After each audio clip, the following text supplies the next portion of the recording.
Student welcome to my back channel. फिर से आप सभी के एक न्यू क्लास में स्वागत है जो अभी के लेटेस्ट एग्जाम के लिए बहुत ही महत्वपूर्ण होने वाली है। बताते चले कि ये क्वेश्चन हम हर एक एग्जाम के प्रीवियस ईयर से निकाले हुए हैं ताकि हर एक एग्जाम में आने की संभावना है। जिसका पहला प्रश्न है, भारत का पहला सौर ऊर्जा से चलने वाले रेलवे स्टेशन कौन सा है? तो सौर ऊर्जा से चलने वाली पहला रेलवे स्टेशन कौन सा है? तो ये गुवाहाटी है। ऑप्शन बी आपका सही जवाब हो जाएगा। ऑप्शन बी आपका सही जवाब हो जाएगा। अगला प्रश्न जाएगा आपका, भारतीय सेना में COAS का यानी COAS किसे कहते हैं? तो भारतीय सेना में COAS का फुल फॉर्म हो जाएगा chief of army staff. Option B आपका सही जवाब हो जाएगा।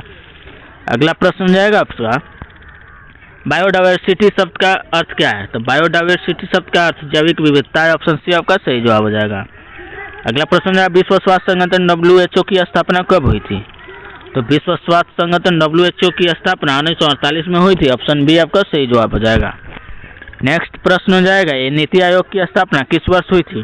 तो नीति आयोग की स्थापना 2015 में हुई थी। और आप लोग कमेंट में बताएं कि योजना आयोग की स्थापना कब की गई थी और कब समाप्त की गई थी। अगला प्रश्न जाएगा, हर घर नल योजना किस मंत्रालय के अधीन है? तो हर योजना जल मंत्रालय के अधीन है। ऑप्शन बी आपका सही जवाब हो जाएगा। आपका अगला प्रश्न जाएगा, भारत में केंद्रीय सतर्कता आयोग की स्थापना कब हुई थी? भारत में केंद्रीय सतर्कता आयोग की स्थापना कब हुई थी? तो ये 1964 में हुई थी। ऑप्शन ए आपका सही जवाब हो जाएगा। अगला प्रश्न जाएगा, भोजपुर में स्थित विशाल शिवलिंग किसने बनवाया था? तो भोजपुर में स्थित विशाल शिवलिंग राजा भोज ने बनवाया था। ऑप्शन बी आपका सही जवाब हो जाएगा।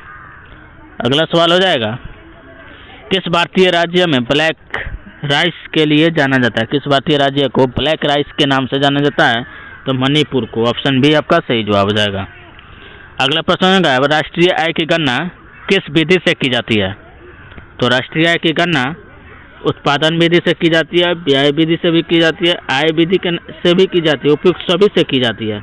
ऑप्शन डी आपका सही जवाब हो जाएगा। अगला प्रश्न हो जाएगा, किस मुगल सम्राट ने तानसेन को अपने दरबार में शामिल किया था?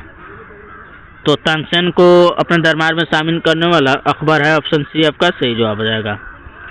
अगला प्रश्न जाएगा, फार्मूला वन रेस भारत की पहली किस वर्ष आयोजित हुई थी?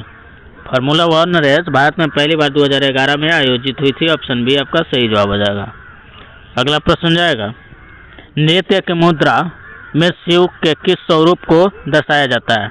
तो नृत्य में मुद्रा में शिव को नटराज के स्वरूप से दर्शाया जाता है। ऑप्शन बी आपका सही जवाब हो जाएगा।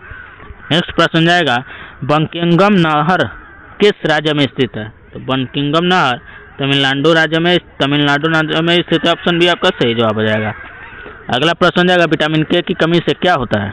तो विटामिन के की कमी से रक्त का थक्का ना बनता है। ऑप्शन बी आपका सही जवाब हो जाएगा। अगला प्रश्न जाएगा, अष्ट धातु में कितने धातु का मिश्रण होता है? तो अष्ट धातु में 8 धातुओं का मिश्रण होता है। ऑप्शन सी आपका सही जवाब हो जाएगा। अगला प्रश्न जाएगा, भारत का पहला राज्य कहाँ कंप्यूटर वोटिंग हुई थी? भारत का पहला राज्य कौन है जहाँ कंप्यूटर वोटिंग हुई थी? तो केरल में हुई थी कंप्यूटर से वोट। ऑप्शन ए आपका सही जवाब है। अगला प्रश्न जाएगा, शिवाजी को छत्रपति की उपाधि किसने दी थी? तो शिवाजी को छत्रपति की उपाधि गागा भट्ट ने दी थी। ऑप्शन सी आपका सही जवाब हो जाएगा। अगला प्रश्न जाएगा, उजाला योजना किससे संबंधित है? तो उजाला योजना ऊर्जा संरक्षण से। ऑप्शन बी आपका सही जवाब हो जाएगा। अगला प्रश्न, शून्यवाद दर्शन किस धर्म से संबंधित है? तो शून्यवाद दर्शन बौद्ध धर्म से संबंधित है। ऑप्शन ए आपका सही जवाब हो जाएगा।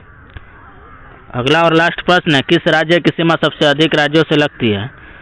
तो उत्तर प्रदेश की सीमा सबसे अधिक राज्यों के साथ लगती है। ऑप्शन बी आपका सही जवाब हो जाएगा।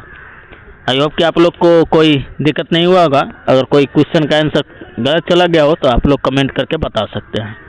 जय हिंद, जय भारत।